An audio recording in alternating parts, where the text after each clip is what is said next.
Page 95 ভারতের পার্লামেন্টের সার্বভৌমত্ব সম্পর্কে আলোচনা করো। ভারতের পার্লামেন্টের সার্বভৌমত্ব। সংসদীয় রাজনৈতিক ব্যবস্থায় পার্লামেন্ট বা সংসদের একটি বিশেষ গুরুত্বপূর্ণ স্থান রয়েছে। সংসদীয় বা পার্লামেন্ট শাসিত ব্যবস্থায় আইন প্রণয়নের পাশাপাশি দেশের শাসন ব্যবস্থা পরিচালনার ক্ষেত্রেও পার্লামেন্টের নিয়ন্ত্রণ লক্ষ্য করা যায়। পার্লামেন্টের নিম্নকক্ষের নির্বাচনে যে জোট বা দল সংখ্যাগরিষ্ঠতা লাভ করে তারাই সরকার গঠন করে। এই সরকার সম্পূর্ণভাবে পার্লামেন্টের কাছে দায়বদ্ধ থাকে। অন্যভাবে বলা যায়, পার্লামেন্ট শাসিত ব্যবস্থায় সরকার যতদিন পর্যন্ত পার্লামেন্টের বিশেষত নিম্নকক্ষের আস্থাভাজন থাকবে ততদিন ক্ষমতায় টিকে থাকবে। সংসদীয় ব্যবস্থার পীঠস্থান হল গ্রেট ব্রিটেন। ভারতের সংবিধানে ব্রিটিশ ব্যবস্থার অনুকরণে সংসদীয় ব্যবস্থার কাঠামো গৃহীত হয়েছে।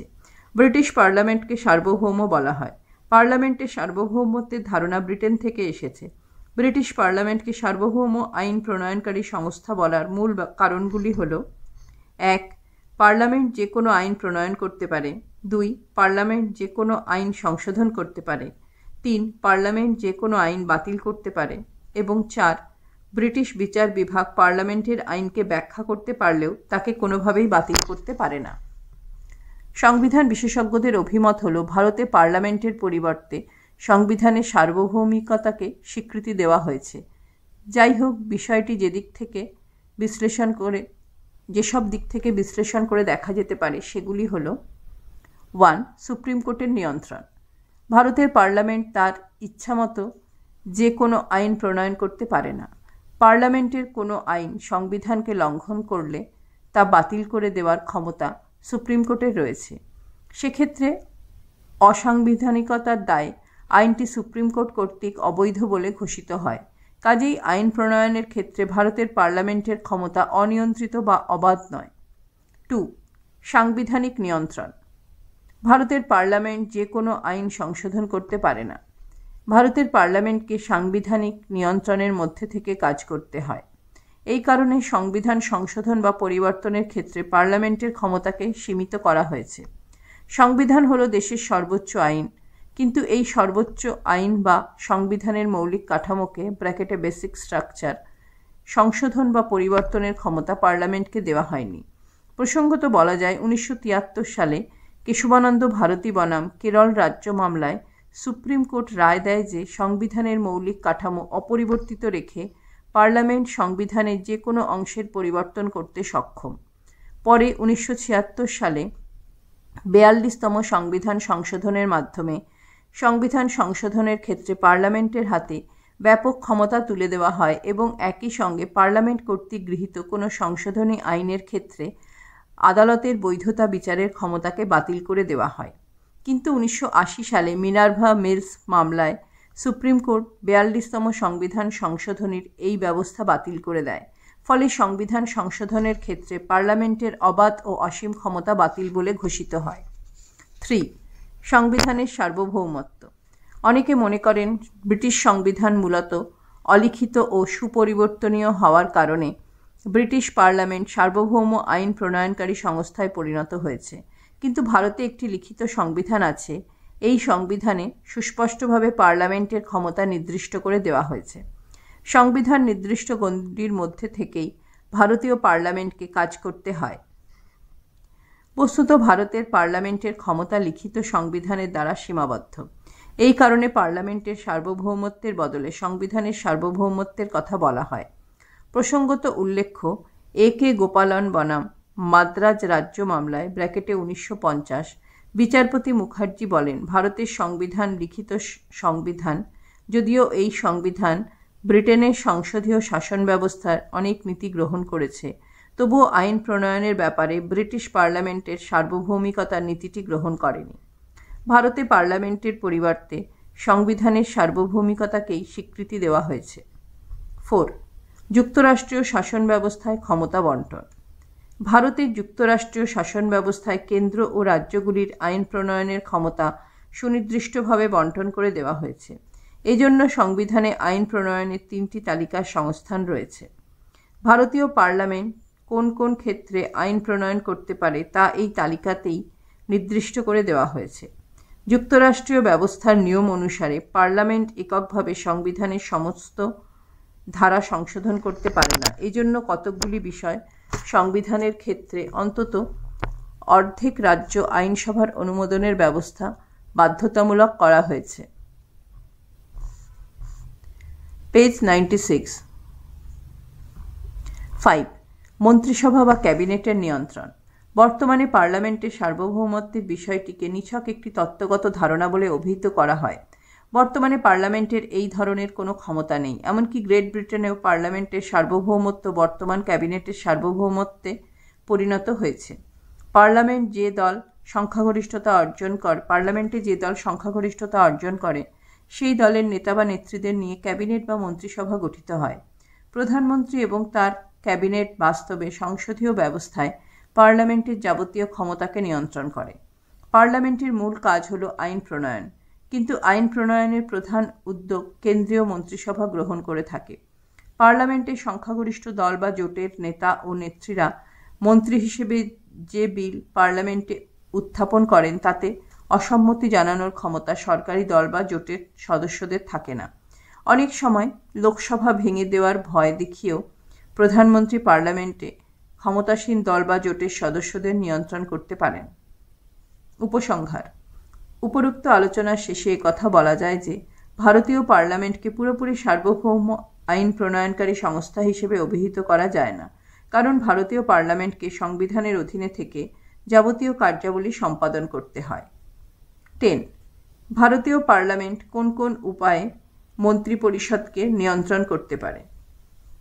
পার্লামেন্ট কর্তৃক মন্ত্রিপরিষদ নিয়ন্ত্রণ। ভারতে সংসদীয় শাসন ব্যবস্থা প্রবর্তিত হয়েছে।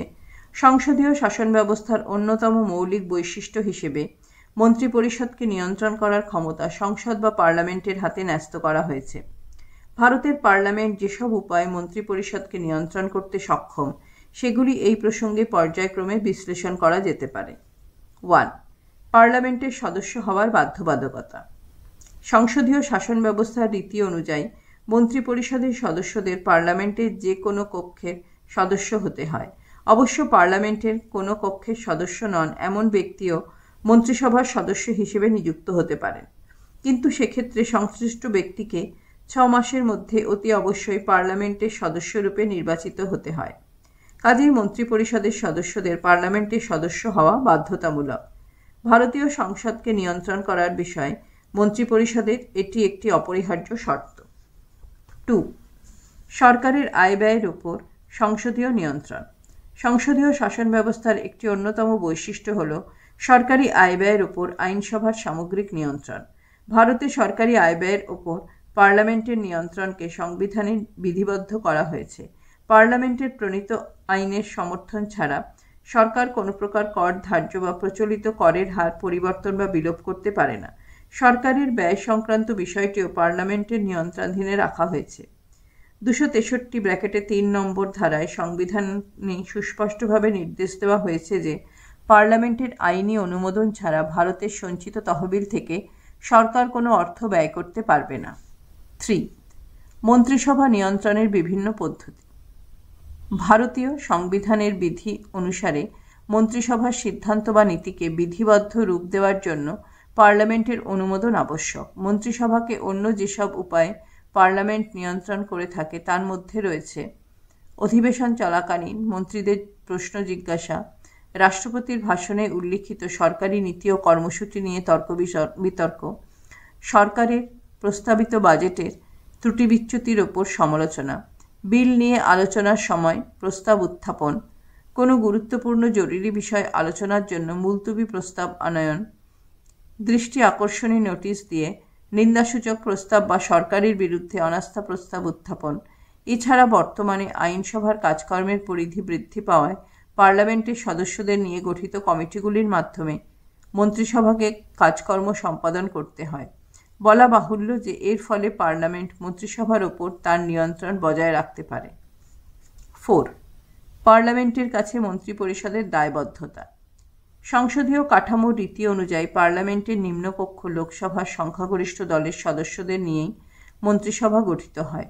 ভারতের প্রধানমন্ত্রীর নেতৃত্বাধীন এই মন্ত্রিসভা হল দেশের শাসন বিভাগের কর্ণধার। সংবিধান অনুসারে সমগ্র মন্ত্রিসভাকে তার নীতি ও কাজকর্মের জন্য পার্লামেন্টের কাছে, বিশেষত লোকসভার কাছে দায়বদ্ধ থাকতে হয়। লোকসভার সংখ্যাগরিষ্ঠ সদস্যের সমর্থনের ওপর মন্ত্রিসভার কার্যকাল নির্ভর করে। সংসদীয় শাসন ব্যবস্থার এটি একটি অন্যতম প্রধান বৈশিষ্ট্য। মূল্যায়ন। তত্ত্বগতভাবে মন্ত্রিপরিষদকে নিয়ন্ত্রণ করার ব্যাপারে পার্লামেন্টের ক্ষমতা থাকলেও বাস্তবে কার্যত পার্লামেন্টের ক্ষমতা ও কাজকর্মকে নিয়ন্ত্রণ করে মন্ত্রিসভা বা ক্যাবিনেট। সংসদীয় শাসন ব্যবস্থার সাম্প্রতিক প্রবণতা অনুযায়ী ভারতে বর্তমানে ক্যাবিনেটের প্রাধান্য প্রতিষ্ঠিত হয়েছে। তাছাড়া দলব্যবস্থার প্রচলনের ফলে মন্ত্রিসভা খুব সহজেই পার্লামেন্টের নিম্নকক্ষ লোকসভার ওপর তার প্রভাব বজায় রাখতে সক্ষম হয়, কারণ লোকসভায় সংখ্যাগরিষ্ঠ দল বা জোটের নেতা বা নেত্রীদের নিয়ে মন্ত্রিসভা গঠিত হয়ে থাকে। এই জন্য দলীয় নেতৃত্বের বিরোধিতা করা থেকে সাধারণ সদস্যরা বিরত থাকেন। এছাড়া সংবিধান অনুযায়ী মন্ত্রিসভার কোনো প্রস্তাব লোকসভায় বাতিল হয়ে গেলে সমগ্র মন্ত্রিসভাকে পদত্যাগ করতে হয়। সেক্ষেত্রে প্রধানমন্ত্রী লোকসভা ভেঙে দেওয়ার সুপারিশ করেন। তার ফলে সদস্যদের ক্ষমতাচ্যুত হবার আশঙ্কা দেখা দেয়। অনেক সময় প্রধানমন্ত্রী নিজে সমগ্র মন্ত্রিসভার তরফ থেকে পদচ্যুতির ভয় দেখিয়েও পার্লামেন্টকে নিয়ন্ত্রণ করতে পারেন।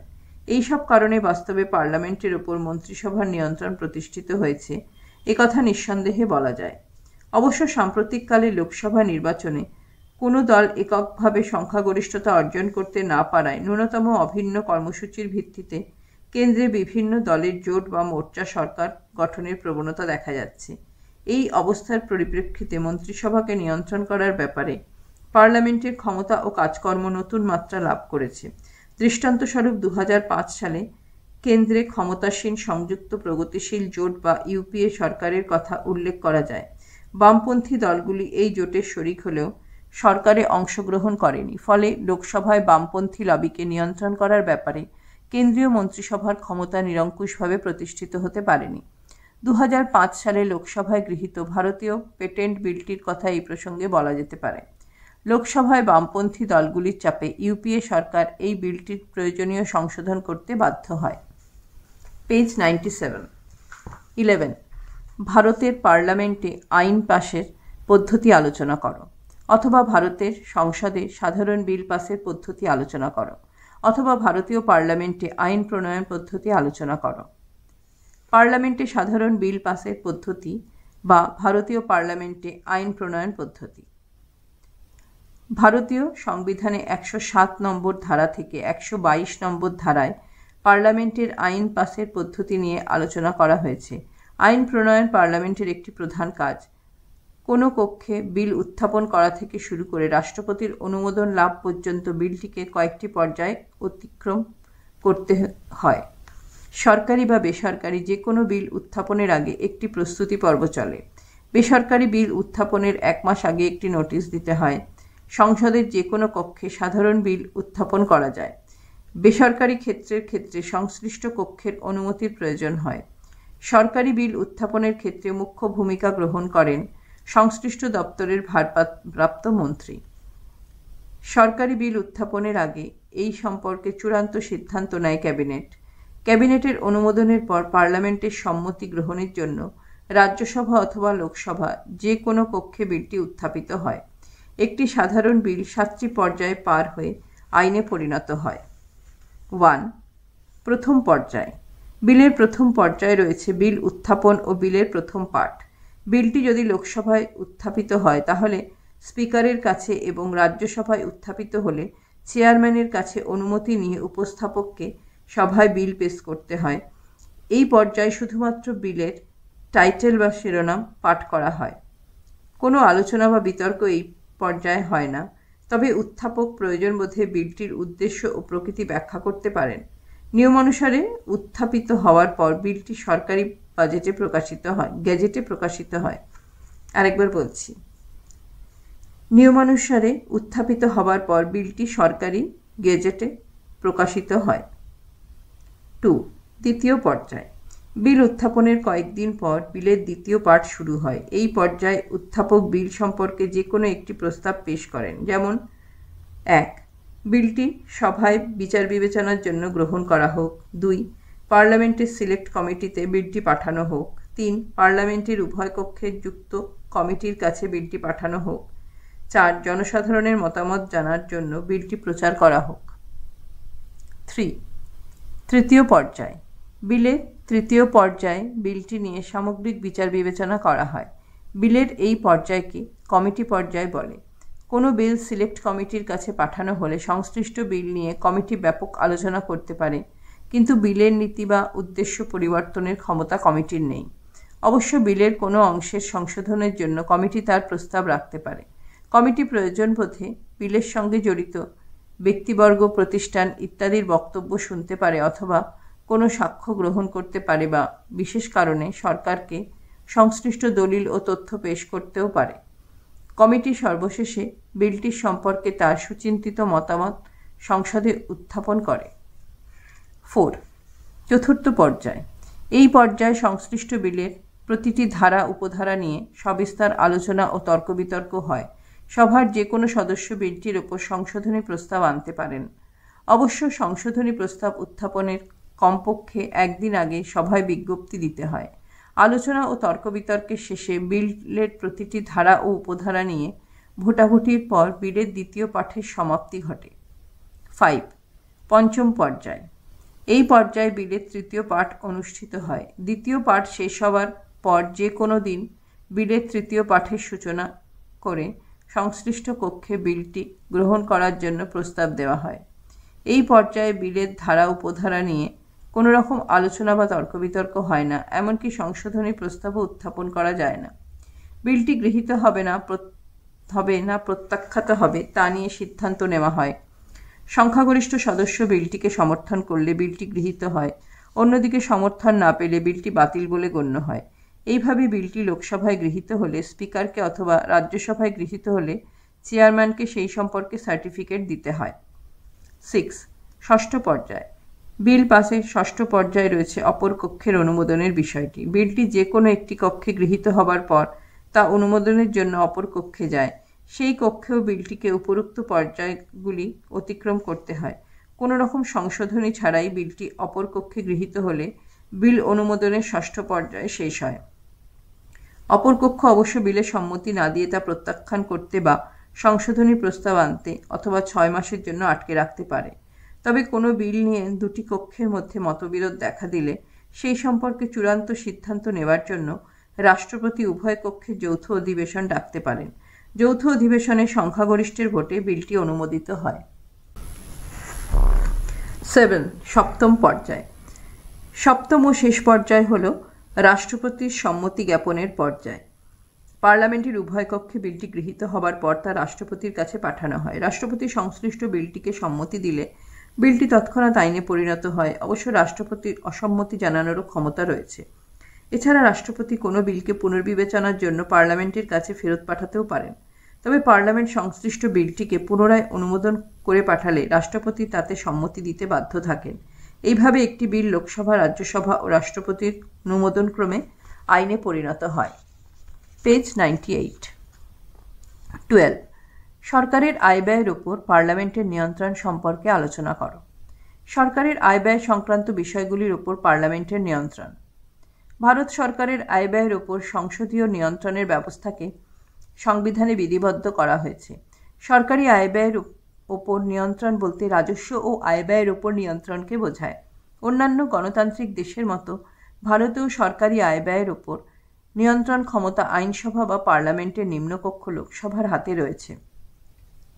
জনগণের দ্বারা সরাসরি নির্বাচিত প্রতিনিধিদের নিয়ে গঠিত এই জনপ্রিয় কক্ষ সরকারি আয় ব্যয় ও রাজস্বের ওপর কার্যকরী নিয়ন্ত্রণ আরোপ করে। পার্লামেন্টের উচ্চকক্ষ রাজ্যসভার এই বিষয়ে কোনো কার্যকর ক্ষমতা নেই। রাজ্যসভায় অর্থ বিল উত্থাপন করা যায় না। সরকারি আয় ব্যয় ও রাজস্ব সংক্রান্ত বিষয়ে রাজ্যসভা শুধুমাত্র মতামত জানাতে পারে। এই মতামত 14 দিনের মধ্যে জানাতে হয়। লোকসভা এই মতামত গ্রহণে বাধ্য নয়। আয় ব্যয় ও রাজস্ব নিয়ন্ত্রণে লোকসভার ক্ষমতা। ভারতের সংবিধান অনুযায়ী লোকসভার হাতে সরকারি আয় ব্যয় ও রাজস্ব নিয়ন্ত্রণের জন্য যেসব ক্ষমতা রয়েছে তা হল: 1. রাজস্ব নিয়ন্ত্রণ। সংবিধানের 265 নম্বর ধারায় সুস্পষ্টভাবে বলা হয়েছে, পার্লামেন্টের প্রণীত আইনের সমর্থন ছাড়া সরকার কোনো প্রকার কর ধার্য বা প্রচলিত করের হারের পরিবর্তন বা বিলোপ করতে পারবে না। 2. সরকারি ব্যয়ের উপর নিয়ন্ত্রণ। সরকারের ব্যয় সংক্রান্ত বিষয়টিও পার্লামেন্ট বা লোকসভার নিয়ন্ত্রণাধীনে রাখা হয়েছে। সংবিধানের 266(3) নম্বর ধারায় সুস্পষ্টভাবে নির্দেশ দেওয়া হয়েছে যে পার্লামেন্টের আইনের অনুমোদন ছাড়া ভারতের সঞ্চিত তহবিল থেকে সরকার কোনো অর্থ ব্যয় করতে পারবে না। সংবিধানের 114(3) নম্বর ধারা অনুযায়ী পার্লামেন্টের হাতে এই ধরনের আইন প্রণয়নের ক্ষমতা রয়েছে। এইরূপ আইনকে বিশেষ রাজস্ব আদায় সংক্রান্ত আইন বা APPRO/PRIA/TION অ্যাক্ট (ACT) বলা হয়। প্রতি বছর পার্লামেন্টকে এই ধরনের আইন পাস করতে হয়। বিনিয়োগ বিল নিয়ে আলোচনা করার সময় দাবিকৃত অর্থের পরিমাণ হ্রাস করার ব্যাপারে ও ব্যয় মঞ্জুরি প্রস্তাব প্রত্যাখ্যানের ব্যাপারে পার্লামেন্ট তার ক্ষমতা প্রয়োগ করতে পারে। 3. বাজেট অনুমোদন।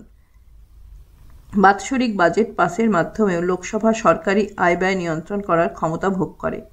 প্রতি আর্থিক বছরের জন্য সরকারকে লোকসভায় বাজেট পেশ করতে হয়। বাজেটে সরকারি ব্যয় বরাদ্দ ও রাজস্ব সংক্রান্ত দাবি উল্লেখ করা হয়। পার্লামেন্ট তা অনুমোদন করার পর সেই অনুযায়ী সরকারের আয় ব্যয় পরিচালিত হয়। 4. অনুদানের মাধ্যমে নিয়ন্ত্রণ। অনুদান (গ্রান্টস) GRANTS অনুমোদনের মাধ্যমেও পার্লামেন্ট সরকারের অর্থ সংক্রান্ত বিষয় নিয়ন্ত্রণ করে থাকে। উদাহরণস্বরূপ গণনা অনুদান (ভোটস অন অ্যাকাউন্টস), অনুপূরক অনুদান অনুদান সাপ্লিমেন্টারি গ্রান্ট, অতিরিক্ত অনুদান অ্যাডিশনাল গ্রান্টস, প্রত্যয়ানুদান পয়রাফলা তৈজফলা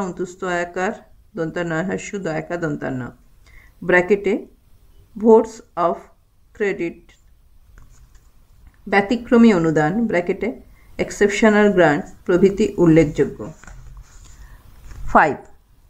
আয় ব্যয় পরীক্ষার মাধ্যমে নিয়ন্ত্রণ। সরকারি অর্থ ব্যয়ের সমস্ত খুঁটিনাটি দিকের হিসাবপত্র পরীক্ষা করে দেখা পার্লামেন্টের পক্ষে কার্যক্ষেত্রে সম্ভব নয় বলে 3 ধরনের ব্যবস্থার মাধ্যমে পার্লামেন্ট সরকারের আয় ব্যয় পর্যবেক্ষণ ও নিয়ন্ত্রণ করে থাকে। এর মধ্যে রয়েছে 1. আনুমানিক ব্যয় পরীক্ষা committee estimates committee ESTIMATES estimate committee. 2. সরকারি হিসাব পরীক্ষা কমিটি পাবলিক অ্যাকাউন্টস কমিটি। 3. ভারতের নিয়ন্ত্রক ও মহাগণনা কমিটি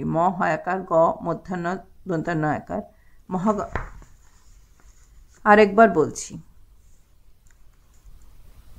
3. ভারতের নিয়ন্ত্রক নিয়ন্ত্রক ও মহাগণনা পরীক্ষক পরীক্ষক controller and auditor general of India. 1. আনুমানিক ব্যয় পরীক্ষা কমিটি। আনুমানিক ব্যয় পরীক্ষা কমিটি সরকারের বিভিন্ন বিভাগের আনুমানিক ব্যয়ের হিসাব পর্যালোচনা করে সম্ভাব্য ব্যয় সংকট সম্পর্কে লোকসভার কাছে রিপোর্ট পেশ করে। বিভাগীয় প্রশাসনের উন্নতি, দক্ষতা বৃদ্ধি ও পরিচালন ব্যবস্থার সংস্কার সম্পর্কে সুপারিশ পেশ করাও কমিটির একটি অন্যতম কাজ। প্রশাসন পরিচালনার ব্যাপারে নৈপুণ্য নিশ্চিত করে ব্যয় সংক্ষেপের জন্য কমিটি বিকল্প নীতির বিষয়েও সুপারিশ করে থাকে। তাছাড়া প্রস্তাবিত ব্যয়ের অর্থ নির্ধারিত সময়ের মধ্যে যথাযথভাবে বণ্টিত হয়েছে কিনা তা বিচার করে দেখাও কমিটির একটি গুরুত্বপূর্ণ কাজ। 2. সরকারি হিসেব পরীক্ষা কমিটি। পার্লামেন্ট কর্তৃক অনুমোদিত বার্ষিক ব্যয় বরাদ্দ অনুযায়ী সরকারের বিভিন্ন বিভাগ যথাযথভাবে বরাদ্দকৃত অর্থ ব্যয় করছে কিনা তা পরীক্ষা করে দেখার দায়িত্ব সরকারি হিসাব পরীক্ষা কমিটির হাতে ন্যস্ত রয়েছে। সরকারি হিসেব পরীক্ষা কমিটির প্রধান কাজ হল সরকারের যাবতীয় ব্যয় ও আর্থিক লেনদেন পরীক্ষা করে দেখা। ভারত সরকারের বিনিয়োগ, হিসাব এবং নিয়ন্ত্রক ও মহাগণনা পরীক্ষকের রিপোর্ট কমিটি পরীক্ষা করে দেখে। ভারত সরকারের বিনিয়োগ, হিসাব এবং নিয়ন্ত্রক ও মহাগণনা পরীক্ষকের রিপোর্ট কমিটি পরীক্ষা করে দেখে। সব দিক বিচার বিবেচনা করে কমিটি পার্লামেন্টের কাছে রিপোর্ট পেশ করে। সরকারি ব্যয়ের হিসাব পরীক্ষায় কমিটি সাধারণত যে মূল বিষয়গুলি পর্যালোচনা করে থাকে তা হল: 1. যে উদ্দেশ্য ও যে খাতে পার্লামেন্ট ব্যয় অনুমোদন করেছে তা যথাযথভাবে অনুসরণ করা হয়েছে কিনা। 2. পার্লামেন্ট যে বিভাগকে যে পরিমাণ অর্থ মঞ্জুর করেছে সেই বিভাগ সেই অর্থ ভারতের সঞ্চিত তহবিল থেকে তুলেছে কিনা। 3. কোনো বিভাগ মঞ্জুরিকৃত অর্থের চেয়ে বেশি ব্যয় করেছে কিনা, যদি করে থাকে তাহলে তার পিছনে কোনো যুক্তিসঙ্গত কারণ আছে কিনা। 4. সরকারের কোনো বিভাগ বরাদ্দকৃত অর্থের অপচয় করেছে কিনা। 3. ভারতের নিয়ন্ত্রক ও মহাগণনা পরীক্ষক। ভারতের নিয়ন্ত্রক ও মহাগণনা পরীক্ষক সরকারি ব্যয়ের হিসাব পরীক্ষক রূপে মূল দায়িত্ব পালন করে। সরকারি ব্যয় বরাদ্দের দাবির ভিত্তিতে পার্লামেন্ট কর্তৃক মঞ্জুরিকৃত অর্থ নির্দিষ্ট খাতে ও উদ্দেশ্যে ব্যয় করা হয়েছে কিনা নিয়ন্ত্রক ও মহাগণনা পরীক্ষক তা পরীক্ষা করে দেখে থাকেন। প্রতি বছরের হিসাব পুঙ্খানুপুঙ্খভাবে পরীক্ষা করে দেখার পর তিনি রাষ্ট্রপতির কাছে রিপোর্ট পেশ করেন। রাষ্ট্রপতি রিপোর্টটি পার্লামেন্টের কাছে পেশ করার ব্যবস্থা করেন। নিয়ন্ত্রক ও মহাগণনা পরীক্ষকের 2 ধরনের দায়িত্ব রয়েছে: 1. ভারতের সঞ্চিত তহবিল থেকে আইনের অনুমোদন ছাড়া যাতে কোনো অর্থ ব্যয়িত না হয় তা দেখা। 2. সংসদীয় অনুমোদন অনুসারে বিভিন্ন খাতে মঞ্জুরিকৃত অর্থ যথাযথভাবে ব্যয়িত হয়েছে কিনা তা পরীক্ষা করা। পেজ 99। সীমাবদ্ধতা। সরকারি আয় ব্যয় নিয়ন্ত্রণের ক্ষেত্রে লোকসভার ক্ষমতার কিছু সীমাবদ্ধতা আছে। এগুলি হল: 1. কর ধার্য বা কর হার পরিবর্তনের অক্ষমতা। সরকার প্রস্তাব না করলে লোকসভা নিজস্ব উদ্যোগে কোনো প্রকার কর ধার্য বা প্রচলিত করের হার পরিবর্তন করতে পারে না। সেই সঙ্গে সরকার কোনো বিষয়ে ব্যয় বরাদ্দের দাবি পেশ না করলে লোকসভা কোনো ব্যয় বরাদ্দ করতে পারে না। তাছাড়া লোকসভা সরকারের ব্যয় বরাদ্দ দাবির পরিমাণ বাড়াতেও পারে না, কমাতে বা প্রত্যাখ্যান করতে পারে মাত্র। 2. আলোচনার জন্য সময়ের স্বল্পতা। সরকারের ব্যয় বরাদ্দ দাবি নিয়ে আলোচনার জন্য পার্লামেন্টের যে সময় নির্দিষ্ট থাকে তা বিস্তারিত আলোচনার পক্ষে একেবারেই যথেষ্ট নয়। সময়ের অভাবের জন্য লোকসভা স্পিকার গিলোটিন পদ্ধতি প্রয়োগ করে মাত্র একদিনে তাড়াহুড়ো করে অধিকাংশ ব্যয় বরাদ্দের দাবি পাস করার ব্যবস্থা করেন। এইভাবে প্রায় বিনা আলোচনায় কোটি কোটি টাকার দাবি অনুমোদিত হয়ে যায়। 3. সঞ্চিত তহবিলের ব্যবস্থা। সংবিধান অনুযায়ী কতকগুলি ক্ষেত্রে ব্যয় নির্বাহের জন্য ভারতের সঞ্চিত তহবিল থেকে অর্থ প্রদান করার ব্যবস্থা রয়েছে। ওইসব খাতে বিপুল পরিমাণ সরকারি অর্থ ব্যয়ের ব্যাপারে পার্লামেন্টের কোনো অনুমোদনের প্রয়োজন হয় না। 4. তত্ত্বগত নিয়ন্ত্রণ। আনুমানিক ব্যয় পরীক্ষা কমিটি, সরকারি হিসাব পরীক্ষা কমিটি এবং ভারতের নিয়ন্ত্রক ও মহাগণনা পরীক্ষকের মাধ্যমে সরকারি আয় ব্যয়ের উপর পার্লামেন্টের, বিশেষত লোকসভার যে নিয়ন্ত্রণের কথা বলা হয় তা অনেকটাই তত্ত্বগত। বাস্তবে এই সংস্থাগুলির কোনো কার্যকরী ভূমিকা নেই বলেই অনেকে মনে করেন।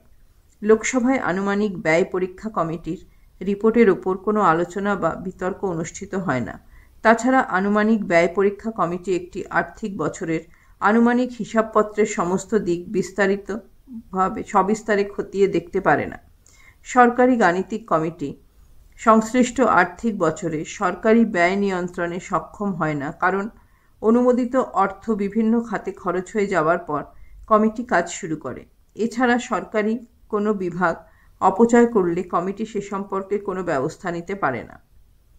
ভারতের নিয়ন্ত্রক ও মহাগণনা পরীক্ষকের কাজকর্মের মূল্যায়নে দেখা যায়, সরকারি দপ্তরগুলি সঞ্চিত তহবিল থেকে খুশিমতো অর্থ ব্যয় করে, সে সম্পর্কে তার বিশেষ কিছু করার থাকে না।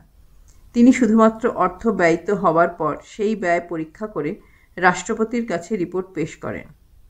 5. সদস্যদের উপযুক্ত জ্ঞান এবং সময়ের অভাব। অনেকে মনে করেন বাজেটের মতো জটিল বিষয়কে যথাযথভাবে বিবেচনা করে দেখার মতো ক্ষমতা লোকসভার সাধারণ সদস্যদের থাকে না।